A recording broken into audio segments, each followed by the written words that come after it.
আসসালামু আলাইকুম রহমতুল্লাহি ওবারকাতুহু। আজকে আমরা শুনবো নামাজরত অবস্থায় পশু ছুটে যাওয়া সম্পর্কিত হাদিস।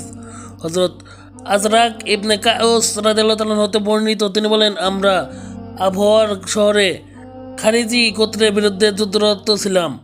তো যখন আমরা নহরের তীরে ছিলাম তখন সেখানে এক ব্যক্তি এসে নামাজ আদায় করতে লাগলো এবং তার বাহনের লাগাম তার হাতে ছিল। বাহনটি টানাটানি করতে লাগলো, তিনিও তার অনুসরণ করতে লাগলেন। বর্ণনাকারী শুবা রাদিয়াল্লাহু তাআলা আনহু বলেন, তিনি ছিলেন আবু বারজাহ আসলামি রাদিয়াল্লাহু তাআলা আনহু। এর অবস্থা দেখে এক ব্যক্তি খারিজে বলে উঠল, ইয়া আল্লাহ, এই বৃদ্ধ ব্যক্তিকে কিছু করুন।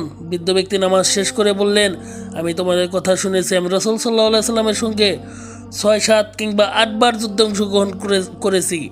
আমার বাহনটির সঙ্গে আকপিস হওয়া বাহনটিকে তার চারণভূমিতে ছেড়ে দেওয়ার চেয়ে আমার কাছে অধিক প্রিয়, কেননা তাতে আমাকে কষ্টভোগ করতে হবে।